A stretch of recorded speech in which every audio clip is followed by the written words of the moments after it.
আল্লাহ রাব্বুল আলামিন বলছেন কদ আফলাহা মান যাক্কাহা, সে ব্যক্তি সফল হয়ে গেছে যে ব্যক্তি তার আত্মাকে পরিশুদ্ধ করতে পেরেছে। ওয়া কদ খাবা মান দাসাহা, যে ব্যক্তি আত্মাকে পরিশুদ্ধ করতে পারে নাই সে ব্যক্তি ধ্বংস হয়ে গেছে। কিভাবে পরিশুদ্ধ করবেন? তিনটা হাদিস আপনাকে আগে শোনাই। এক, আল্লাহ রাব্বুল আলামিনের হাবিব মুহাম্মদ সাল্লাল্লাহু আলাইহি ওয়াসাল্লাম, দরুদ পড়েন, বলেন সাল্লাল্লাহু আলাইহি ওয়াসাল্লাম। তিনি বলছেন যে আল্লাহর এমন কিছু বান্দা আছে যারা জান্নাতে প্রবেশ করবে যাদের অন্তরটা হবে পাখির মতো নরম। কার মতো? পাখির মতো। একটা হাদিস শুনলেন। দুই নম্বর হাদিস, আল্লাহর রাসূল সাল্লাল্লাহু আলাইহি ওয়াসাল্লাম বলছেন শহীদদের আত্মা যখন আল্লাহর কাছে পৌঁছায়, আল্লাহ রাব্বুল আলামিন সেই আত্মাগুলোকে সবুজ রঙের কিছু পাখির মধ্যে প্রদান করেন এবং সেই পাখিগুলো আরশের নিচে লণ্ঠন আছে এখানে বসে থাকে এবং তারা জান্নাতের যে কোনো জায়গায় যায়, ঘুরে খাবার খায়, আবার ফিরে আসে। আল্লাহ পাক তাদেরকে বলেন যে তোমরা কি চাও, তোমরা কি চাও? শহীদরা কিচ্ছু বলতে পারে না। কি চাইবো? আল্লাহ এত নিয়ামত দিয়েছেন, কি চাইবো? যখন আল্লাহ বারংবার প্রশ্ন করতে থাকেন তোমরা কি আর কিছু চাও, তোমরা কি আর কিছু চাও, তোমরা কি আর কিছু চাও, তখন শহীদরা শেষে বুঝে যে আমাদের কিছু না কিছু তো বলতে হবে এখন। তখন তারা বলে হে আল্লাহ, আমরা আরো একবার পৃথিবীতে যেতে চাই এবং তোমার পথে জীবন দিয়ে আবার ফিরে আসতে চাই। আল্লাহ পাক বলেন এই সুযোগ তো আর নেই, অতএব তোমাদের আর কিছু চাওয়ার নেই, তোমরা এখানেই থাকো। আরেকটা হাদিস শোনেন। রাসূলুল্লাহ সাল্লাল্লাহু আলাইহি ওয়াসাল্লাম বলেছেন, এই হাদিসটা ওমর রাদিয়াল্লাহু আনহু থেকেও এসেছে, যে তোমরা যদি, হে মানব জাতি বা হে মুসলিমরা, তোমরা যদি আল্লাহর প্রতি তাওয়াক্কুল করার মতোই তাওয়াক্কুল করতে, ভরসা করার মতোই ভরসা করতে, আল্লাহ পাক তোমাদেরকে পাখিদেরকে যেমন করে রিজিক দেন তোমাদেরকে ঠিক সেইভাবে রিজিক দিতেন। তোমরা কি লক্ষ্য করো না যে পাখিরা খালি পেটে বের হয়ে যায় বাসা থেকে সকালবেলা এবং সন্ধ্যাবেলা ভরা পেটে বাসায় ঢোকে? আপনাকে যে তিনটা হাদিস শোনালাম, এই তিনটা হাদিসে একটা শব্দ হচ্ছে কমন। শব্দটা কি বলেন? পাখি। পাখি কি? পাখি। আল্লাহ রাব্বুল আলামিন পাখিদের কাছ থেকে আমাদেরকে শিখতে বলছেন এবং বলছেন যে পাখিদের মনটা হয় খুব নরম, খুব সফট এবং তারা আল্লাহর প্রতি তাওয়াক্কুল করে পূর্ণ মাত্রায়। তারা সকালবেলা ভোরবেলা বের হয়ে যায় এবং সন্ধ্যাবেলা বাসায় ফেরে, খালি পেটে বের হয়, ভরা পেটে বাসায় ফেরে। এবং আল্লাহ পাক সবচেয়ে সম্মানিত মৌত যেটা শহীদের মৌত, সেই শহীদদের আত্মাকে আল্লাহ পাক পাখির রূপ দিবেন। তাহলে পাখিটার বিষয়ে একটা ফোকাস করা দরকার আছে না? আচ্ছা, এখানে আসেন। পাখির মন হচ্ছে নরম, মানে পাখির মনটা তাসকিয়া, আত্মশুদ্ধিতে পরিপূর্ণ। কদ আফলাহা মান যাক্কাহা, সে ব্যক্তি সফল হলো যার হৃদয়টা পবিত্র, নিষ্পাপ, নিষ্কলুষিত হলো, সে ব্যক্তি সফল হবে ইনশাআল্লাহ। একটা কাজ এখানে খেয়াল করেন, পাখিরা সকালবেলা ভোরবেলা বের হয় আর সন্ধ্যাবেলা বাসায় ফেরে। এখনকার মুসলিমদেরকে দেখবেন দুপুরবেলা ওঠে, রাত 3টায় ঘুমায়। কথা কি বুঝেন নাই? পাখির একদম ভোরবেলা ওঠে, যখন ফজরের আজান দিচ্ছে ঠিক তার আগ মুহূর্তে পাখির কিচিরমিচির শুনছেন, তার মানে নামাজের ওয়াক্ত প্রায় চলে যাচ্ছে, তার মানে তার আল্লাহ পাকের হুকুমের সাথেই জেগে ওঠে। সূর্য ডুবে তারা ডুবে যায়। ঠিক এরকম সুন্নত ছিল নবী সাল্লাল্লাহু আলাইহি ওয়াসাল্লামের এবং সাহাবায়ে কেরামের। আজকে 1400 বছর পর মুসলিম জাতি এই সুন্নাহ ভুলে গেছে। এখন আমাদের সুন্নত দেখবেন, যদি কোনো রকম উঠেও ফেলি ফজরে, আবার 12টা পর্যন্ত ঘুম, আরো বেশি। আর এই যুব সমাজ যারা আছো তোমরা, কেউই 3টা-4টার আগে ঘুমায় বলে আমার মনে হয় না। অলওয়েজ অনলাইনে পড়ে আছে, টিকটক নিয়ে, ফেসবুক নিয়ে, গার্লফ্রেন্ডের সাথে চ্যাটিং। পাখির মতো হতে পারলে পরে মনটা তো নরম হবে, তারপরে না তাসকিয়া অর্জন হবে। পাখির রুটিনটা কি? ভোরবেলা বের হয় আর সন্ধ্যাবেলা বাসায় ঢোকে। অতএব আমরা যদি রাসূলুল্লাহ সাল্লাল্লাহু আলাইহি ওয়াসাল্লামের সুন্নাহ মতো ওই ভোরবেলা উঠতে পারি আর আর্লি নাইট ঘুমিয়ে যেতে পারি এবং সারাদিন যদি রাসূলের সুন্নাহগুলোর উপর আমল করতে পারি, তাসকিয়া অর্জন হবে ইনশাআল্লাহ। কথা বুঝতে পারছেন? 2, পাখির মতো নরম মন লাগবে। এখনকার আমরা যারা বেঁচে আছি আমাদের মনগুলো কঠিন। কেমন কঠিন? পাথরের মতো কঠিন। আমরা যখন দেখি একটা মাইয়েতকে নিয়ে যাওয়া হচ্ছে জানাজায়, আমাদের কোনো ফিলিংস কাজ করে না। জানাজায় যাচ্ছে, জানাজায় দাঁড়িয়ে মোবাইলটা টিপাটিপি করছে, জানাজার সাথে চলছে, কোনো ফিকির নাই যে এই জানাজা আমার হবে কালকে, ওই মোবাইল টেপাটিপি করছে। আমি এমনও দেখেছি, দাফন করা হলো মাইয়াতকে, দাফন করার পরে চারপাশে মানুষজন জড়ো হয়ে গল্প করছে, ভাই আপনার ওই জমিটার কি খবর, আপনার ওইটার কি খবর? বিজনেস কেমন চলছে? চাকরি কি অবস্থা? এই যে মাইয়াতকে পাশে দাফন করলো, কোনো ফিলিংস নাই, কোনো ফিলিংস নাই। আমি আত্মশুদ্ধির কথা বলছি। আত্মশুদ্ধির জন্য আপনার মনটাকে পাখির মতো সফট নরম করতে হবে। যখন আপনি সফট নরম করবেন এবং আত্মশুদ্ধি অর্জন করবেন, তখন দুই ডানা মেলে আপনি আকাশে উঠতে পারবেন ইনশাআল্লাহ। আত্মশুদ্ধি অর্জন না করতে পারলে ডানা কেটে পড়ে যাবে, তখন আর আকাশে উঠতে পারবেন না। কোন আকাশে? ওই যে শহীদের রূহ যে আকাশে চলে গেছে, ওই আকাশ। অতএব মন কেন কঠিন হলো প্রিয় ভাই? এক নাম্বার কারণ, আমরা শিরকের পাপে লিপ্ত আছি। এক নাম্বার, শিরকের পাপে লিপ্ত থাকা অবস্থায় মুসলিমদের মনটা কঠিন হয়ে গেছে। আপনি কি মনে করছেন আমরা শিরক করি না? মুসলিমরাও কবর পূজা করে, দেখবেন মুসলিমরাও দেখবেন অনেক ক্ষেত্রে মাজার পূজা করছে। আমি বলিনি যে অলিয়া উলিয়ার মাজার জিয়ারত করা যাবে না, আমি কথা বলছি না, কিন্তু আপনি মৃত মানুষের কাছে আপনার ভালো মন্দ চাইতে পারেন না। কথা বুঝতে পারেন না? আমরা অবশ্যই অলিয়া উলিয়াদের কবর জিয়ারত করব। এটা আপনাকে মৃত্যুর কথা স্মরণ করাবে। তাদের একটা রব আছে, যেটাকে আমরা প্রভাব বলি, এটা আপনার মধ্যে আসবে। আমরা অবশ্যই জিয়ারত করব। জিয়ারত করতে বলেছেন নবী সাল্লাল্লাহু আলাইহি ওয়াসাল্লাম, কারণ এটা আপনাকে পরকালের কথা কি করবে? স্মরণ করাবে। ওমরা করতে যান, আল্লাহ পাক সবাইকে তৌফিক দান করুন ওমরা হজ করার এবং বড় হজ করার। আমি দোয়া করি। ওখানে সবচেয়ে সেরা যে দৃশ্যগুলো দেখা যায়, তার মধ্যে একটা রাসূলুল্লাহ সাল্লাল্লাহু আলাইহি ওয়াসাল্লামের রওজা। ওখানে গেলে চোখের পানি ঝরে না এমন কোনো মুসলিম নাই, আছে? নাই। আরেকটা সবচেয়ে মন নরম করা একটা দৃশ্য হচ্ছে জান্নাতুল বাকি, যেটা আমরা বাকিউল গারকাত বলি, যেখানে আপনি দেখবেন সাহাবায়ে কেরাম রাদিয়াল্লাহু আনহুমের কবর, যতদূর চোখ যায় তাদের কবর। কবরের কোনো মাজার নাই, সেখানে কোনো তাওয়াফ হচ্ছে না কবরকে কেন্দ্র করে, সেখানে কবরে কেউ ফুল চড়াচ্ছে না, একটা ছোট্ট পাথর দেখা যায় খেলে, আর কিছু না। পৃথিবীর সবচেয়ে শ্রেষ্ঠ মানুষগুলো সেখানে শুয়ে আছেন। ওখানে গিয়ে দাঁড়াবেন, দেখবেন নিজেকে তুচ্ছ বলে মনে হবে আমি এই পৃথিবীতে আর কি করছি। সেরা মানুষগুলি মাটির নিচে, আমি এখানে কি করছি? তো দেখুন প্রিয় ভাইরা, অবশ্যই অলিয়া উলিয়াদের কবর জিয়ারত করবেন, কিন্তু মৃত ব্যক্তি আপনার কল্যাণ করতে পারবে? অকল্যাণ করতে পারবে? হ্যাঁ, তারা আল্লাহর কাছে সুপারিশ করতে পারবে আল্লাহ পাক যখন তাদেরকে অনুমতি দিবেন। তারপরে আল্লাহ পাক যখন অনুমতি দিবেন, তখন নবী সাল্লাল্লাহু আলাইহি ওয়াসাল্লাম সুপারিশ করবেন, অলিয়া উলিয়াগণ করবেন, আলেম ওলামা করবেন, শহীদগণ করবেন, হাফেজে কোরআন করবে, অনেকেই করবে ইনশাআল্লাহ। আল্লাহ পাক সূরা শামসের মধ্যে বলছেন, কদ আফলাহা, সে ব্যক্তি সফল হয়ে গেল। সে ব্যক্তি সফল হয়ে গেল মানে সে জান্নাতে চলে যাবে ইনশাআল্লাহ। কে? মান যাক্কাহা, যে ব্যক্তি তার নফসটাকে, তার এই যে কলব, এটাকে পরিশুদ্ধ করতে পেরেছে, সে ব্যক্তি সফল হয়ে গেল। ওয়াকাদ খাবা মান দাসাহা, আর যে ব্যক্তি তার নফসটাকে পরিশুদ্ধ করতে পারলো না, সে ব্যক্তি ধ্বংস হয়ে গেল।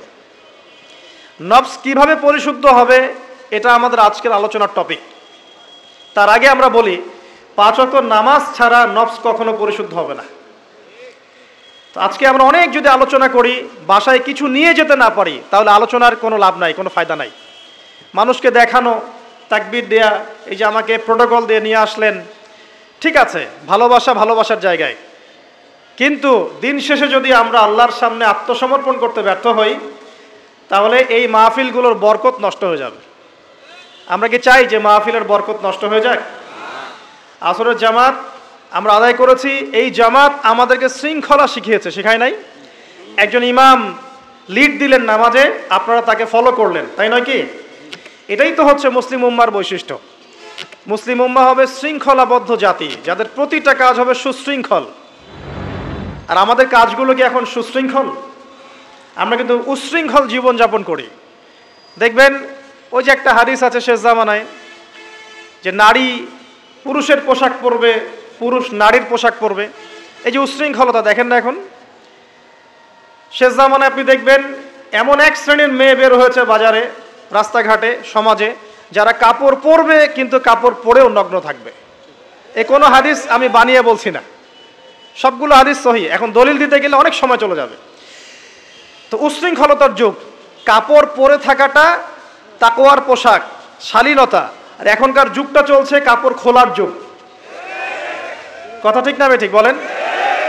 এখন মানুষ কাপড় খুলতে পারলে বেশি কমফোর্ট ফিল করে।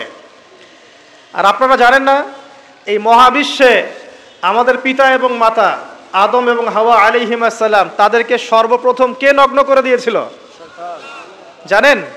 ফালাম্মা যাকা শাজারা, যখন আমাদের পিতামাতা ওই গাছের কাছে চলে গেলেন, কোন গাছ?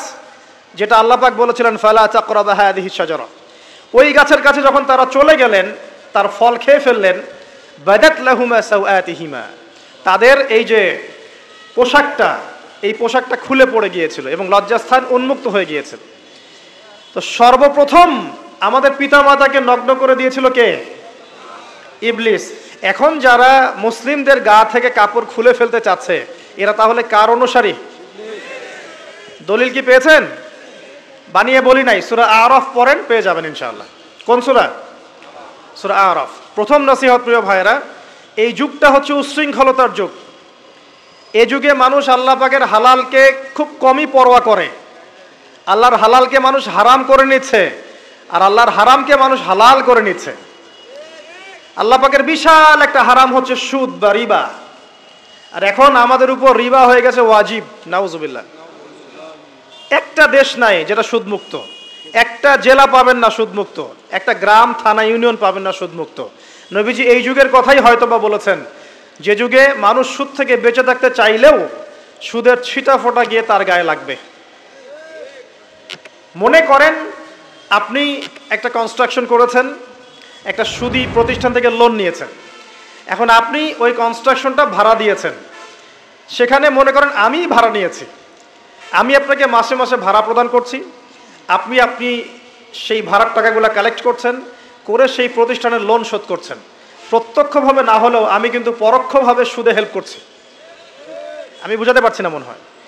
এর বাইরে 1% মানুষও এখন পৃথিবীতে নাই যে ব্যক্তি রিবা থেকে বাইরে, ইচ্ছাকৃত হোক অনিচ্ছাকৃত হোক। আর এই প্রসঙ্গ আসলে আমি 2-4টা কথা না বলে থাকতে পারি না।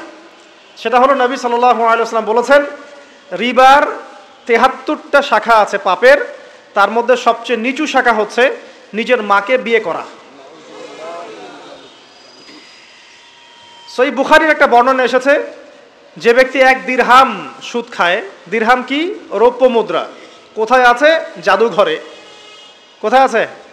মার্কেটে আছে। রৌপ্য মুদ্রা দেখেছেন জীবনেও? স্বর্ণ মুদ্রা দেখেছেন? কোরআনে আছে, হাদিসে আছে, মার্কেটে নাই।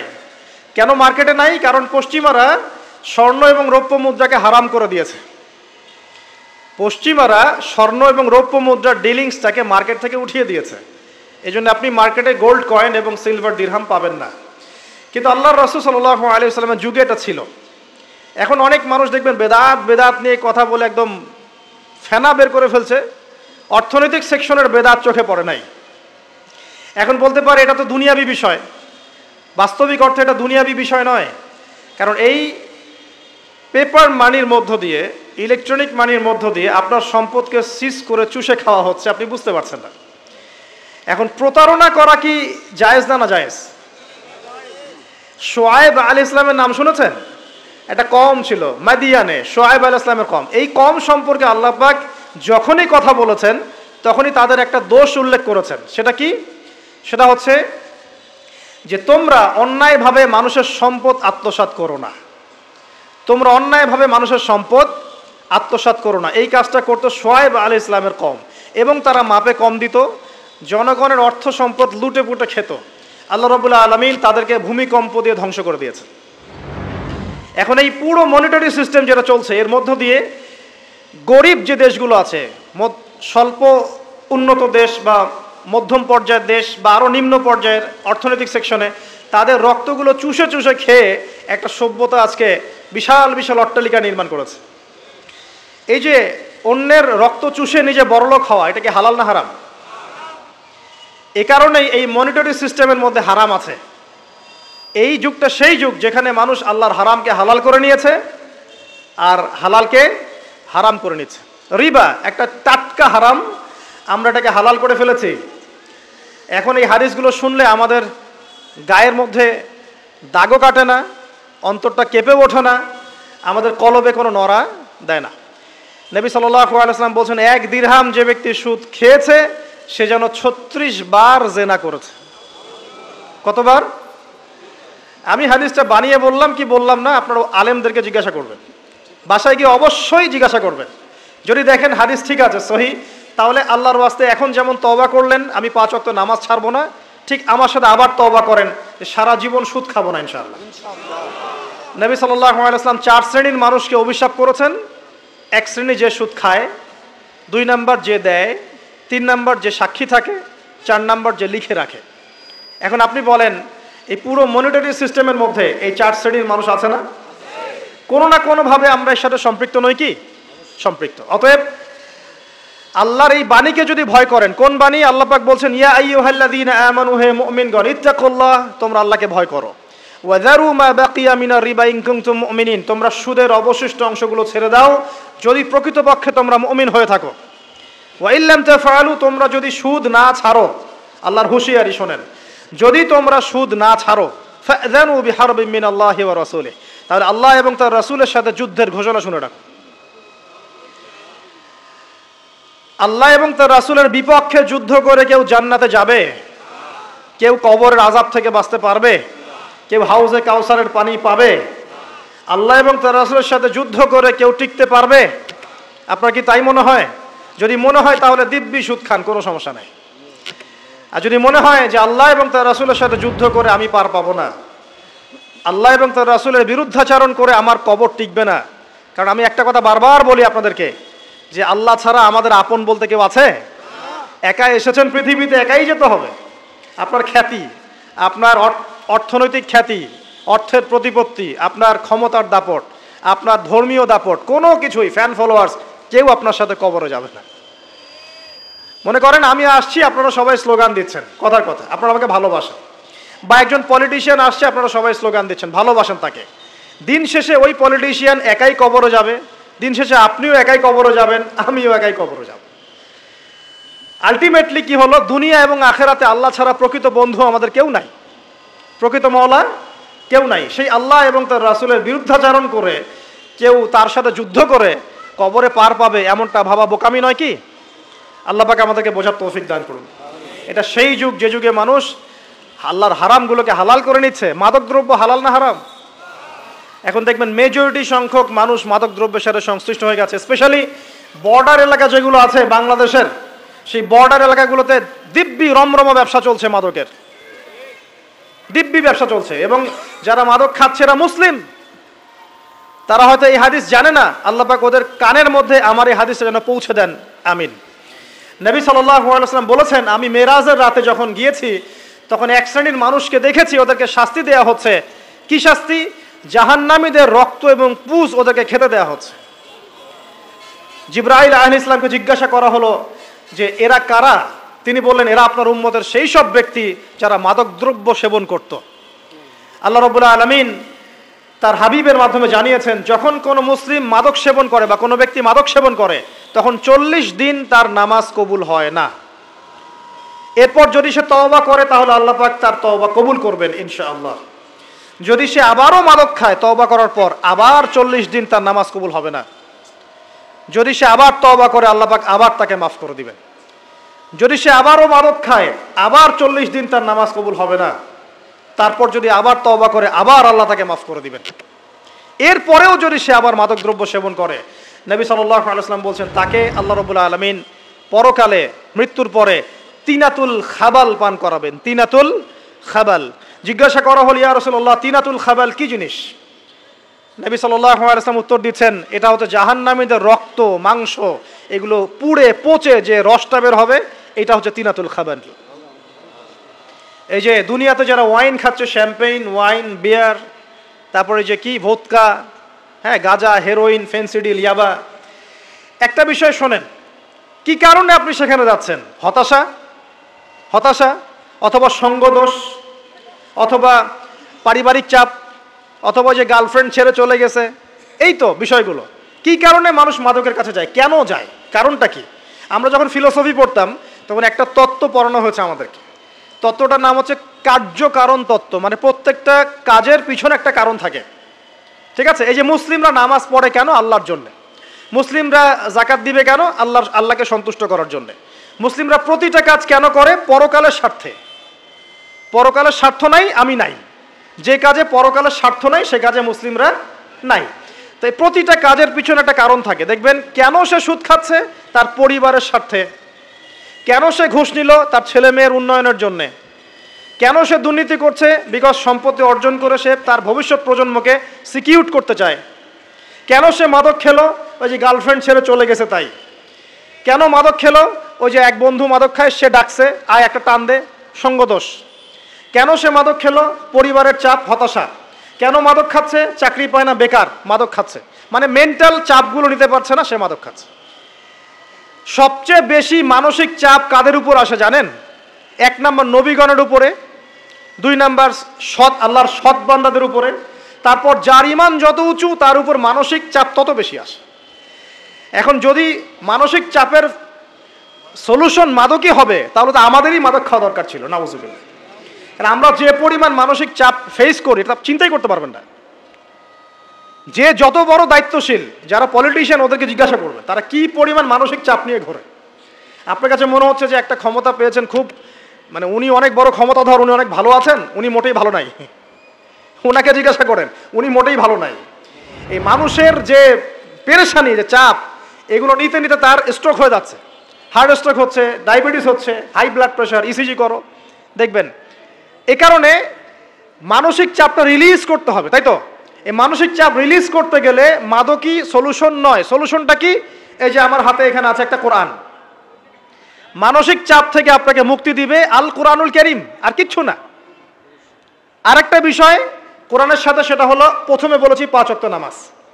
আপনি ওযু করে সুন্দর করে 5 ওয়াক্ত নামাজ জামাতে পড়বেন, ডেইলি 1 ঘন্টা করে কোরআন তেলাওয়াত করবেন, সময় পেলে একটু হাদিস পড়বেন, 2-4 টাকা দান সদকা করবেন, ভালো কাজের সাথে থাকবেন, অন্যায় কাজে যাবেন না, ইসলামকে এগিয়ে নেওয়ার জন্য আমর বিল মারুফ নাহি আনিল মুনকারের কাজ করবেন। আপনার চেয়ে সুখী কোনো মানুষ পৃথিবীতে নাই। ওই সুখ যদি ওই যে বুশরা জানতে পারতো না, তাহলে আপনার কলিজার মধ্যে বোম মেরে দিত। এরা শুধু মুসলিমদের শত্রু নয়, বরং ধর্মের শত্রু। যারাই ধর্মকে বুকে আগলে রেখে পালন করতে চায়, হোক সে সনাতন ধর্ম বা আমাদের হিন্দু ভাইরা বা খ্রিস্টানিজম বা বৌদ্ধিজম, হ্যাঁ, বা মুসলিম আমরা যারা আছি, যারা ধর্মতাত্ত্বিক চিন্তা করে এবং প্রত্যেকেই যদি যার যার ধর্ম ঠিকঠাক মতো পালন করে, সমাজে কিন্তু ফিতনা থাকার কথা নয়। কারণ প্রত্যেকটা ধর্মের মধ্যেই ভালো কাজের কথাই কিন্তু বলা হচ্ছে। তো যারা ধার্মিক, এদের বিরুদ্ধে তারা লেগে পড়ে এবং তারা চায় সারা বিশ্বের মধ্যে ফাসাদ সৃষ্টি করতে। কাদের খাসলত সারা বিশ্বে ফাসাদ সৃষ্টি করা? বলতে পারবেন? আপনাকে আমি দেখাচ্ছি, সূরা কাহাফ খুলে দেখেন। জুলকারনাইন একজন বাদশাহ, তিনি মাশরিক মাগরেব সব জয় করেছেন, মানে পূর্ব পশ্চিম পুরোটাই তার রাজত্ব। এত দাপট ছিল সেই বাদশার যে যেদিক দিয়ে যাবে সেনাবাহিনী নিয়ে সেদিকটাই জয় করে ফেলবে, সুবহানাল্লাহ। এবং তিনি উদ্ধত অহংকারী ছিলেন না, তিনি আল্লাহর অনুগত বান্দা ছিলেন। একটা কওমের মধ্যে গেলেন, সেই কওমটা ছিল পাহাড়ের মাঝখানে, 2 পাহাড়ের মাঝখানে। এখন ওই কওম তাকে বলছে, ইয়া যুলকারনাইন, হে যুলকারনাইন, ইন্না ইয়াজুজ ওয়া মাজুজ মুফসিদুনা ফিল আরদ। ভালো করে বোঝেন, হে যুলকারনাইন, নিশ্চয়ই ইয়াজুজ আর মাজুজ এই 2 শ্রেণীর মাখলুক, তারা পৃথিবীতে ফাসাদ সৃষ্টি করে বেড়াচ্ছে। কি করছে? সারা পৃথিবীতে ফাসাদ সৃষ্টি করে বেড়াচ্ছে। ফাহাল নাজআলু লাকা খরজান আলা আন তাজআলা বাইনানা ওয়া বাইনাহুম সাদ্দা। হে যুলকারনাইন, আমরা কি আপনাকে ট্যাক্স দিব, কর দিব, যে আপনি ওদের আর আমাদের মাঝখানে একটা প্রাচীর নির্মাণ করে দিবেন, যে ওরা আমাদের কাছে আর আসতে পারবে না? কারা এটা? ইয়াজুজ আর মাজুজ। এই ইয়াজুজ আর মাজুজকে যুলকারনাইন আলাইহিস সালাম তিনি প্রাচীর নির্মাণ করে দিলেন লোহা এবং এই যে তামা দিয়ে। এরপর তারা আর ওই কওমের ক্ষতি করতে পারলো না। কিয়ামতের আগে আগে তারা বের হয়ে আসবে এবং সারা বিশ্বে ফাসাদ সৃষ্টি করবে। এখনও তারা বের হয়ে আসছে, আমি সেটা বলছি না, কিন্তু এখন পুরো বৈশ্বিক প্রেক্ষাপটে যারা বিশ্বে ফাসাদ সৃষ্টি করে বেড়াচ্ছে, এদের মধ্যে এই ইয়াজুজ মাজুজের খাসলত আছে, চরিত্র আছে। দেখবেন ওই দিকে ইউক্রেনকে ব্যস্ত রেখেছে রাশিয়ার এগেনস্টে এবং নিউক্লিয়ার যুদ্ধ বাঁধানোর পায়তারা করছে। এটা অলমোস্ট আমাদের ঘরের কোনায় চলে এসেছে। নকিং অ্যাট দ্য ডোর বলে একটা কথা আছে ইংরেজিতে, একদম ঘরের কোনায়।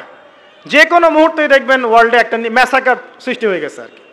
ওইদিকে তাইওয়ানকে ব্যস্ত রেখেছে চায়নার এগেনস্টে, এদিকে দেখবেন যে ইরাকে ব্যস্ত রেখেছে এই কন্টিনেন্টকে ISIS দিয়ে, ঠিক আছে? বাংলাদেশকেও ব্যস্ত রাখার চেষ্টা করছে মায়ানমারকে দিয়ে, দেখছেন না?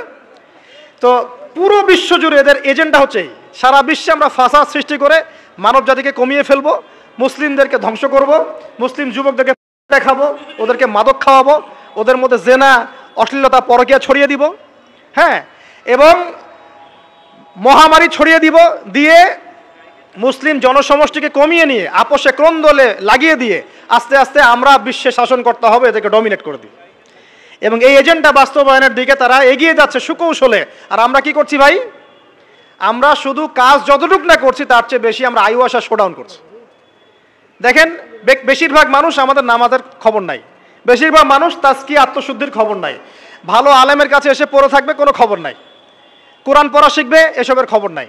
যেগুলো করলে কোনো সমস্যা হয় না বা অল্প পরিশ্রমে করা যায়, ওই যে ঘরের মধ্যে শুয়ে শুয়ে ফেসবুকে 2 লাইন লেখা যায়, খুব সহজ, লিখলেন আবার শুয়ে গেলেন, কোনো সমস্যা নাই। কোনো কনস্ট্রাকটিভ সুদূর প্রসারী কাজ আমাদের হচ্ছে না, যেটা হচ্ছে এটা প্রয়োজনের তুলনায় নিতান্তই নগণ্য। এই কারণে আমাদের যারা দিন, আমরা যারা বুঝি, যাদের মধ্যে ইসলামের চেতনা আছে, ইসলামকে ভালোবাসি, আমরা যারা চাই দিন এগিয়ে যাক, আমাদের কনস্ট্রাকটিভ কাজ করতে হবে, মানে সুদূর প্রসারী কাজ করতে হবে। শৈথিল্যতাবাদীও হবেন না, আবার চরমপন্থীও হবেন না, মধ্যমপন্থী হয়ে ইসলামকে, কোরআনকে এবং হাদিসকে হাতে নিয়ে উম্মার ঐক্যের স্বার্থে, দেশ জাতি জনগণের ঐক্যের স্বার্থে এগিয়ে যান। আল্লাহ পাক আপনাদের হাতকে শক্তিশালী করুন, দোয়া করি। এখানে খুবই স্মার্ট হতে হবে এবং বেসিক কাজগুলো খুব বেশি করে করতে হবে। বেসিক কাজ কি ভাই? বেসিক কাজ হচ্ছে আপনার নামাজ, বেসিক কাজ আপনাকে কোরআন শিখতে হবে, বেসিক কাজ আপনাকে আরবি শিখতে হবে, বেসিক কাজ আপনি যেখানে পড়াশোনা করছেন এই পড়াশোনা করে ওই জ্ঞানটাকে দিয়ে ইসলামের খেদমতে আপনাকে কল্যাণে কাজ করতে হবে। বেসিক কাজ যেখানে আপনাকে আল্লাহ পাক দায়িত্ব দিবেন সেখান থেকেই আপনাকে দিনের খেদমত করতে হবে। ডক্টর হন, দিনের খেদমত করেন, ইঞ্জিনিয়ার হন, দিনের খেদমত করেন, পলিটিশিয়ান হন, কোনো আপত্তি নাই, আমরা আপনাকে ভোট দিব ইনশাল্লাহ, আমরা আপনাকেই ভোট দিব ইনশাল্লাহ। আপনি ওখানে গিয়ে দিনের খেদমত করেন, আল্লাহ পাক তৌফিক দান করুন। কথা কি বুঝতে পারছেন? ইসলাম ক্ষমতা জোর করে আদায় করে নেওয়ার জন্য আসে নাই। আবু যার রাদিয়াল্লাহু আনহু কি বলছেন জানেন? আবু যার রাদিয়াল্লাহু আনহুকে নবী সাল্লাল্লাহু আলাইহি ওয়াসাল্লাম বলছেন, আবু যার তুমি দায়িত্ব চেয়ে নিও না, কারণ যদি তুমি দায়িত্ব চেয়ে নাও তখন আল্লাহর পক্ষ থেকে তোমাকে সাহায্য করা হবে না, আর যদি মানুষ তোমাকে দায়িত্ব দেয় আল্লাহ তোমাকে সাহায্য করবে ইনশাআল্লাহ। কত চমৎকার সিস্টেম ইসলামের।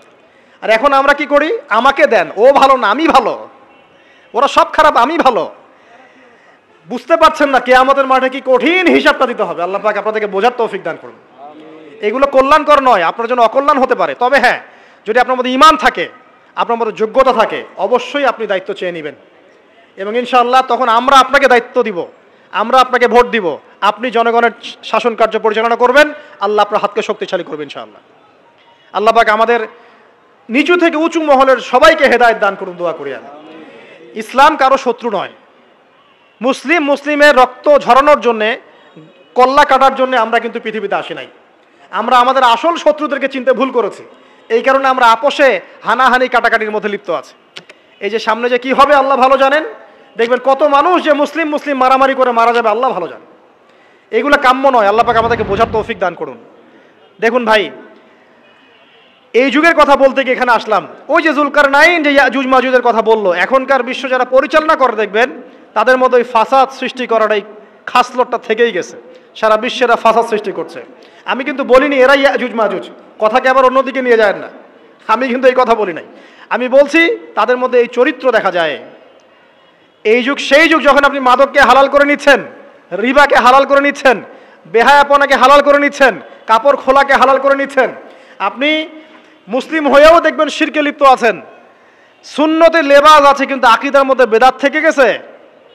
আপনি মুসলিম হয়ে হালাল হারাম রিজিকের পরোয়া করছেন না, দিনের বেসিক জিনিসগুলো শিখছেন না। আল্লাহ পাক এই যুগের ফিতনাগুলো থেকে আমাদের মুসলিমদেরকে হেফাজত করুন, আমিন। মুসলিমরা আজকে শিরিক করছে অনেক ক্ষেত্রেই। দেখবেন হাতে একটা এই যে বালা পরে আছে, খুলে না। কেন খুলেন না ভাই? বলে যে এটা খুললে যদি রোগ হয়, রোগ দেওয়ার মালিক কে? ওই বালা না আল্লাহ? এই যে আপনার বিশ্বাস জন্মায় নিয়েছে, এই যে বিশ্বাসটা জন্মিয়েছে আপনার হাতের উপরে, এই বালার উপরে, এটাই শিরক, এটাই শিরক। যদি আপনি বিশ্বাস করেন যে এটা হাতে থাকলে আপনি সুস্থ থাকবেন, হাত থেকে খুলে পড়ে গেলে আপনি আর বাঁচবেন না, এই যে কল্যাণ অকল্যাণের মালিক আপনি কাকে করলেন? ওই বালাকে করেছেন, আল্লাহকে করেন নাই। এখানে শিরক হয়ে গেছে, খুবই সূক্ষ্ম শিরক। আপনি নামাজ পড়ছেন মনে করেন, এখন কিছু মানুষ আসলো, এখন দেখছেন যে হুজুর তো আমার নামাজ দেখছে, নামাজটা খুব সুন্দর করে পড়ার চেষ্টা করলেন, লম্বা নামাজ, সেজদা গিয়ে আর উঠছেন না, খুব সুন্দর নামাজ পড়ছেন। এই যে মানুষকে দেখানোর জন্য নামাজটা পড়ছেন, এটা শিরক। এটা কি? এটাও শিরক। এই যে গণক বসে আছে রাস্তার পাশে, দেখবেন টিয়া পাখি নিয়ে, তারপরে যে কাগজ নিয়ে, আসেন ভাই ভাগ্য পরীক্ষা করে দেই। আরে ভাই, তুমি যদি মানুষের ভাগ্যই পরীক্ষা করতে পারবা, তো তুমি রাস্তার পাশে কেন? তোমার ভাগ্য কেউ পরীক্ষা করেনি কখনো? এতটুকু কমন সেন্স আমাদের নাই। ও যদি আমার ভালো মন্দ করতে পারে বা ভবিষ্যৎ বলতে পারে, তাহলে ও রাস্তার পাশে বসে আছে কি জন্য? ওর তো প্রাইম মিনিস্টার হওয়ার কথা, এখন ওর তো ইলেকশন করার কথা। তো দেখেন, এই যে ওখানে গিয়ে আমরা কি করি, ভাই আমার হাতটা দেখে দেন, ভাই আমার অতীত বলে দেন, ভবিষ্যৎ বলে দেন, এবং এগুলো দিন দিন বাড়ছে। কিন্তু এই রাশিফল, কবিরাজি, গণকি, এগুলো দিন দিন বাড়ছে। এবং আমি লক্ষ্য করছি দিন দিন আরেকটা জিনিসও বাড়ছে, সেটা হলো জাদুবিদ্যার চর্চা করা। এবং গ্রামে গঞ্জে কুফুরি বাড়ছে না? কুফুরি করা, তাবিজ করা, বিচ্ছেদ করা, স্বামী স্ত্রীর বিচ্ছেদ করা, মেয়েকে বশ করা, সন্তানকে বশ করা বাড়ছে না? সবই শিরক, এগুলো সবই কুফুরি। এগুলো মুসলিমরা করছে না। মুসলিমরা এসব শিরকে লিপ্ত আছে বলেই তো অন্তর কঠিন হয়ে গেছে। ফাকাসাত কুলুবুহুম, তাদের অন্তর কঠিন হয়ে গেছে। তো একটা হাদিস বলে এখানে খালি, নবী সাল্লাল্লাহু আলাইহি ওয়াসাল্লাম বলছেন, যদি কেউ কোনো গণকের কাছে যায়, গিয়ে বলে দেখেন তো আমার হাতটা একটু, ও কিন্তু বিশ্বাস করে না যে এ ভবিষ্যৎ বলতে পারে, খালি এমনি বলেছে একটু দেখেন তো, বলার সাথে সাথেই 40 দিনের নামাজ কবুল হবে না। আর যদি তার বলা কথায় বিশ্বাস করে যে হ্যাঁ তোমার ভবিষ্যৎ খুব ভালো, তুমি চাকরি পাবা, এইটা করবা সেটা করবা, এবং সে বিশ্বাস করলো হ্যাঁ এটাই হবে, তখন নবী সাল্লাল্লাহু আলাইহি ওয়াসাল্লাম বলছেন সে যেন আল্লাহর পক্ষ থেকে যা নাজিল হয়েছে, মানে এই যে কোরআনুল কারীম, এই কোরআনকে যেন সে অস্বীকার করলো, মানে কুফরি করলো। এগুলো আমরা করছি না ভাই? অনেক কিছু করছি আমরা। স্তম্ভের পূজা করছি, অনেক মুসলিম আগুনের পূজা করছে। আগুন জ্বালিয়েছেন, মাথা নত করছেন কেন? আগুনের সামনে আপনি মাথা নত করবেন কেন? আপনি একটা স্তম্ভের সামনে, গাছের সামনে দাঁড়িয়ে মাথা নত করে ধ্যান করবেন কেন? আপনি মেডিটেশন করছেন কি জন্য? আপনাকে নামাজ দেওয়া হয় নাই? 5 ওয়াক্ত নামাজ দেওয়া হয় নাই? নামাজের চেয়ে বড় মেডিটেশন কিছু আছে নাকি? আপনি ধ্যান করছেন কি জন্য? অনেক মুসলিম তো জিনেরও উপাসনা করছে, জানেন? অনেক মুসলিম জিনকে তাবে করার চেষ্টা করছে। আর জিন বলে একটা জাতি আছে, এটা সত্য। তো এরকম প্রতিটা ক্ষেত্রে শিরক আছে। শিরক কথায় আছে, কাজে আছে, বিশ্বাসে আছে। দেখবেন মুসলিমরাই আল্লাহ ছাড়া অন্য কারো কাছে দোয়া করছে, মুসলিমরা নজর মানত করছে অন্য জায়গায়, আল্লাহর জন্য নজর মানত করছে না, অন্য কাউকে সন্তুষ্ট করার জন্য করছে। সন্তান হয় না, এখন কি হবে? সন্তান হয় না তো অমুকের কাছে যাও, সেখানে গিয়ে বকরি জবাই দাও, সন্তান হবে। সুবহানাল্লাহ। তো এই পদ্ধতি ইব্রাহিম আলাইহিস সালামের জানা ছিল না যে শেষ বয়সে তিনি বলছেন রব্বি হাবলি মিনাস সালিহিন? আপনি দোয়া করতে পারেন না? সন্তান হবে না কেন? আল্লাহ পাক তাকদিরে লিখে রাখলেন, অবশ্যই হবে। আর আল্লাহ পাক তাকদিরে না লিখলে কিভাবে হবে? তাকদিরে যে ব্যক্তি বিশ্বাস করে না, সে ব্যক্তি হতাশ হয়। যা কিছু হচ্ছে আমাদের জীবনে সবই তাকদির, এর বাইরে একটা মানুষও যেতে পারবে না। তো প্রিয় ভাইরা, কথায়, কাজে এবং চিন্তায় আমরা অনেক শিরিক করছি। শিরিকের কারণে আমাদের অন্তর কঠিন হয়ে গেছে। আরও কেন কঠিন হচ্ছে? বেদাত। আমল করছেন নবীর সুন্নত মানার জায়গায় অন্য কিছু আপনি করছেন, এমন কিছু আমল করছেন যেগুলোর সাথে রাসূলের সুন্নতের কোনো সম্পর্ক নাই এবং সাহাবীদের সুন্নতেরও কোনো সম্পর্ক নেই। এই ক্ষেত্রে গিয়ে আপনি বেদাত করছেন, বেদাত করে অন্তর কঠিন হয়ে যাচ্ছে। অন্তর কঠিন হওয়ার একটা বড় কারণ হচ্ছে হারাম রিজিক। যখন আপনি হারাম রিজিকে যাচ্ছেন, সুদ, ঘুষ, আপনার দুর্নীতি, আপনার এই যে অন্যের সম্পদ আত্মসাৎ করা, হালাল হারামের পরোয়া না করা, এই রিজিক দিয়ে যখন আপনি আপনার দেহ, রক্ত, মাংস গঠিত হচ্ছে, আপনার কলবটা শক্ত হয়ে যাচ্ছে। আমি কি বুঝাতে পারছি না? হারাম রিজিক যখন আপনার শরীরে ঢুকছে, অন্তরটা শক্ত হয়ে যাচ্ছে। একটা হাদিস যথেষ্ট।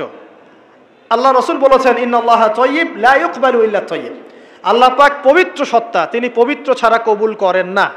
আপনি 10টা হজ করে আসেন, চুরির টাকা দিয়ে, ডাকাতির টাকা দিয়ে, আত্মসাতের টাকা দিয়ে, দুর্নীতির টাকা দিয়ে, যদি কবুল হয় তাহলে কোরআন সুন্নাহ মিথ্যা হয়ে যাবে, নাউযুবিল্লাহ। কথা কি বুঝতে পারছেন না? আল্লাহ রাব্বুল আলামিন বলছেন আল্লাহ পাক পবিত্র ছাড়া কবুল করেন না। হারাম রিজিক দিয়ে ইবাদত কবুল হয় না। আমরা ওই যে রংপুর অঞ্চল, একবার ওই যে হারাগাছ একটা অঞ্চল আছে না, সেখানে গিয়েছিলাম। সেখানে মাশাআল্লাহ আবার বিড়ির অনেক ফ্যাক্টরি আছে। কিসের? বিড়ি তো হালাল নাকি? তামাক তো হালাল নাকি? তো সেখানে বিড়ি ফ্যাক্টরির অনেক মালিক আছে এবং তারা মসজিদ কমিটির অনেক দায়িত্বপ্রাপ্ত আর কি। মুসলিমদের গায়রত্ব এখন নাই, মুসলিমরা এদেরকে আবার মসজিদ কমিটির সদস্যও বানিয়েছে। তো এখন মসজিদ কমিটিতে এসে তার প্রভাবে আর ইমাম সাহেব টিকতে পারে না। দুইজন বলে নামাজের পর হাত তুলে দোয়া করতে হবে, দুইজন বলে করা যাবে না। ঠিক আছে, এই নিয়ে ক্যাচাল, এই ক্যাচাল হতে হতে দেখা গেল এক পর্যায়ে মারামারি পর্যন্ত হয়েছে, মসজিদ ভাগত হয়েছে, মারামারিও হয়েছে।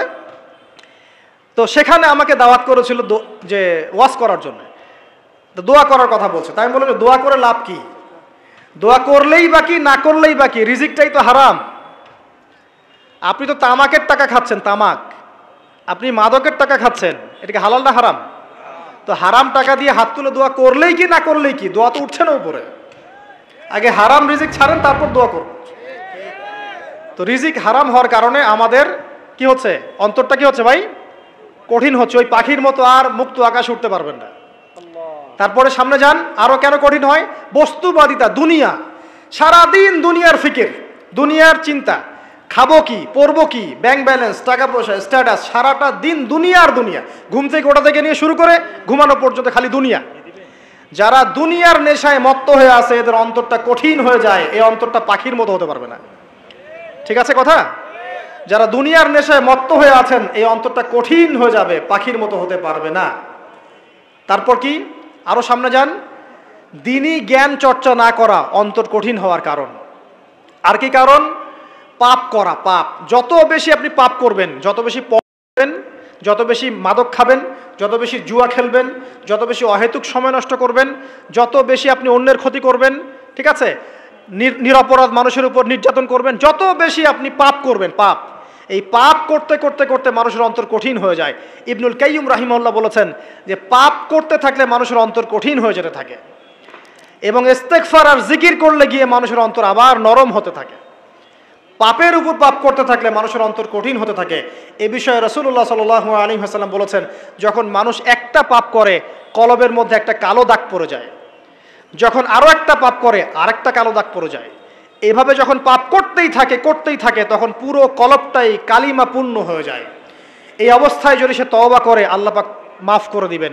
যদি এই অবস্থায় তার মৃত্যু হয়ে যায়, তার আত্মাটা থেকে দুর্গন্ধ বের হতে থাকে, যে আত্মাটা কবজ করতে পর্যন্ত মালাকুল মউত মানে ঘৃণা পোষণ করেন। কথা কি বুঝতে পারছেন? যখন অন্তর পাপ করতে করতে কলুষিত হয়ে যাবে, ওয়াকাদ খাবা মান দাসাহা, যখন পাপ করতে করতে অন্তর কলুষিত হয়ে যাবে, তখন আপনার এই মালাকুল মউত পর্যন্ত ওই আত্মাটাকে বের করার সময় ঘৃণা করবে, দুর্গন্ধযুক্ত আত্মা।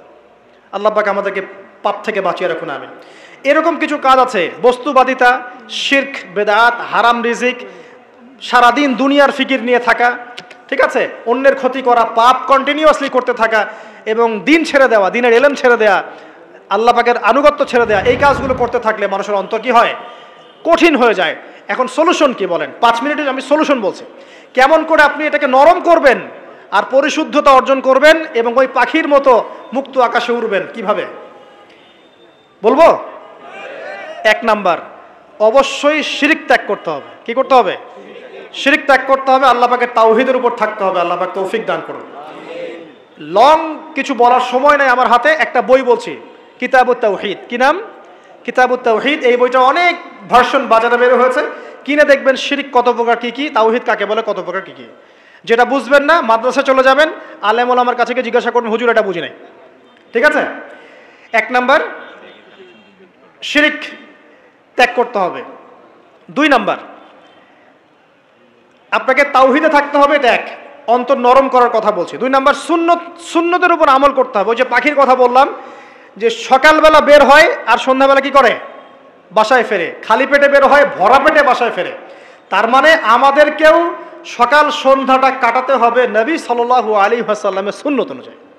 যখন তিনি ঘুমাতেন তখন ঘুমাবেন, যখন উঠতেন তখন উঠবেন, বাকি কাজ যেমন করে করতেন তেমন করে করবেন, তখন অন্তর ইনশাআল্লাহ নরম হয়ে যাবে। ঠিক আছে ভাই? 2। 3 নাম্বার, 5 ওয়াক্ত নামাজ জামাতে। নামাজ আপনাকে যে কোনো পাপ থেকে বাঁচাবে ইনশাআল্লাহ। ভাই জেনা করছেন, নামাজ পড়েন। পর্নোগ্রাফি দেখেছেন, তাও তওবা করে নামাজ পড়েন। আপনি হারাম অ্যাফেয়ার্সে আছেন, হতাশ হয়েন না, নামাজ পড়েন। গোনা ছাড়তে পারছেন না, নামাজ পড়েন। সুদ খাচ্ছেন, নামাজ পড়েন। আপনি পতিতালয়ে গিয়েছেন, নামাজ পড়েন। বেপরদা চলছেন, তাও নামাজ পড়েন। আপনি অন্যের হক নষ্ট করেছেন, তাও নামাজ পড়েন। যে পাপই করেছেন, নামাজটা পড়েন। নামাজ আপনাকে সমস্ত পাপ থেকে বাঁচিয়ে রাখবে ইনশাআল্লাহ। ইনশাআল্লাহ আস্তে আস্তে ইনশাআল্লাহ দেখবেন সব পাপ থেকে আপনি দূরে চলে আসছেন ইনশাআল্লাহ তাআলা। 3 নাম্বার নামাজ। 4, 4 নাম্বার, বেশি থেকে বেশি, ভাই শোনেন, বেশি থেকে বেশি পরকালের ফিকির করবেন। খালি পরকালের চিন্তা করবেন যে আমাকে মৃত্যুবরণ করতে হবে, কবর যেতে হবে, পুলসিরাত পার হতে হবে, আল্লাহর সামনে দাঁড়াতে হবে। যত বেশি আপনি আল্লাহর ফিকির করবেন, পরকালের ফিকির করবেন, আপনার মনটা নরম হয়ে যাবে ইনশাআল্লাহ তাআলা, মনটা শক্ত হবে না। 5 নাম্বার, মানুষের সাথে খুব বেশি মেলামেশা করবেন না। মানুষের সাথে খুব বেশি মেলামেশা করলে ইবনুল কাইয়িম রাহিমাহুল্লাহ বলেছেন অন্তর কঠিন হয়ে যায়। কারণ মানুষ আপনাকে গীবত করাবে, হ্যাঁ, মানুষ খারাপ কাজে নিয়ে যাবে, বেফাস কথাবার্তা বলবেন, হয়তো বেফাস কাজ করবেন, ফুজুল কি বাত করবেন, এগুলো করতে গিয়ে আপনি দেখবেন অন্তর কঠিন হয়ে গেছে। এত বেশি মানুষের সাথে মেলামেশার দরকার নাই, প্রয়োজন যতটুকু অতটুকু করবেন। ঠিক আছে, আল্লাহ পাক তৌফিক দান করুন, আমিন। কয়টা বললাম? 5, 6। আমার সবচেয়ে প্রিয় নসিহত, প্রত্যেক দিন মিনিমাম 1 ঘন্টা করে কোরআন তেলাওয়াত করবেন বুঝে। আমি বলিনি না বুঝে করলে কোনো নেকি হবে না, প্রত্যেক হরফে 10 নেকি হবেই হবে, কিন্তু আপনি করবেন বুঝে ইনশাআল্লাহ।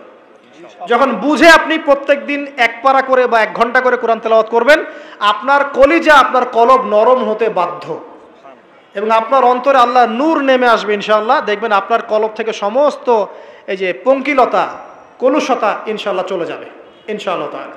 দুটো জিনিস অন্তরকে পবিত্র করে ফেলে, এক হচ্ছে কোরআন তেলাওয়াত, আর এক হচ্ছে বেশি থেকে বেশি আল্লাহর জিকির এবং ইস্তেগফার।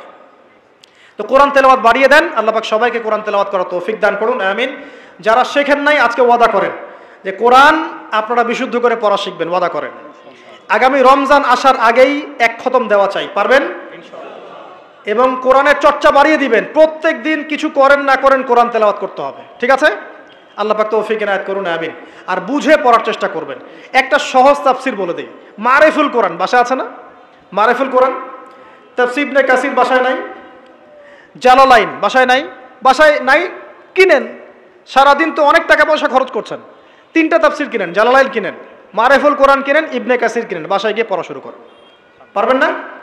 যে আয়াতটা বুঝবেন না, ওলামায়ে কেরামের কাছে যাবেন, গিয়ে বলবেন হুজুর এটা বুঝি নাই, বুঝাই দেন। নিজে নিজে ব্যাখ্যা করতে যাবেন না, ব্যাখ্যা করলে দেখবেন একটা পণ্ডিত বেরোছে, কিছু পণ্ডিত কোরআন পড়ে বলে কোরআনই মানি হাদিস মানি না, এরকম পণ্ডিত দেখেন নাই?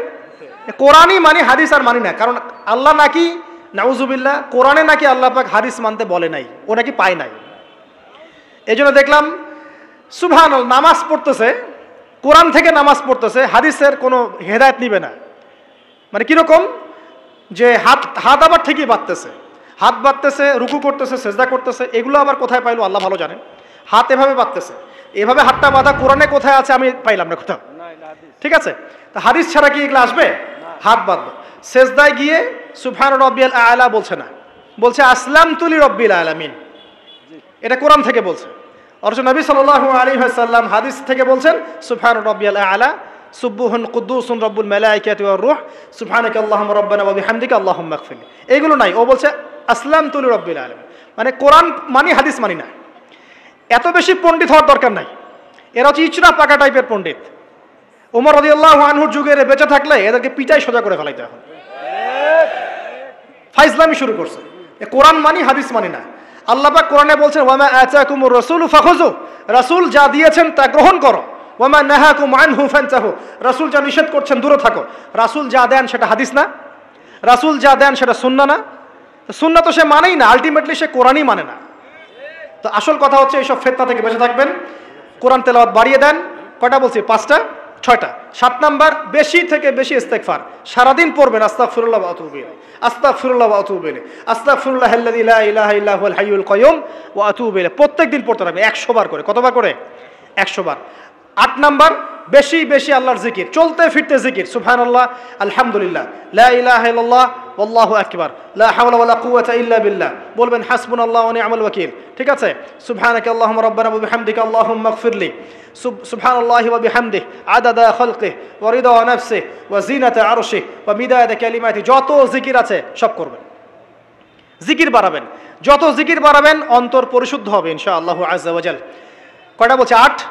আর 2টা বলি। 9, অন্যের হক নষ্ট করবেন না। অন্যের হক নষ্ট করলেই মন কঠিন হয়ে যাবে। অন্যের হক নষ্ট করবেন না, বরং মানবতার কল্যাণে কাজ করেন। যে কাজগুলো মানব সেবামূলক সেগুলো করেন, রক্তদান কর্মসূচি করেন, গাছ লাগান, এতিমের মাথায় হাত বোলান, বিধবার খোঁজ খবর নেন, ঠিক আছে? মেয়েদের সেলাই মেশিন কিনে দেন, মানুষের উপকারে কাজ করেন, দেখবেন আপনার মনটা নরম হয়ে যাবে ইনশাআল্লাহ। যার মন নরম এবং যার মনের মধ্যে সততা আছে, আল্লাহ পাক ইনশাআল্লাহ সেখানে অবশ্যই হেদায়েত ঢালবে ইনশাআল্লাহ তাআলা। আর 10 নম্বর সবচেয়ে শেষ হচ্ছে যে কবর জিয়ারত করবেন বেশি বেশি করে, এবং নিজের মৌতের কথা স্মরণ করে আল্লাহর কাছে বেশি বেশি দোয়া করবেন। কি দোয়া করবেন? ইয়া মুকাল্লিবাল কুলুব সাব্বিত কলবি আলা দীনিক, ইয়া মুসাররিফাল কুলুব সররিফ কুলুবানা আলা তাআতিক। এই দোয়াগুলো করবেন ইনশাআল্লাহ। এবং কবর জিয়ারত করবেন সপ্তাহে সপ্তাহে, পারলে 2 দিন 3 দিন পর পর কবরস্থানে যাবেন, ইনশাআল্লাহ দেখবেন আপনার মন নরম হবে ইনশাআল্লাহ আযজা ওয়া জাল। এখনকার এই সভ্যতায় এসে কবরস্থানকে সমাজ থেকে দূরে সরিয়ে দিয়েছে, অথচ আগে মুসলিমদের কবরস্থান ছিল মসজিদের পাশে, 5 ওয়াক্ত নামাজ পড়তো, কবর জিয়ারত করে বাসায় যেত, 5 ওয়াক্ত নামাজ পড়তে আসতো, কবরকে দেখতো, পরকালের কথা স্মরণ হতো। এখন কবরস্থান ওই যে দূরে, সারা জীবনে একবার যায় কিনা সন্দেহ আছে।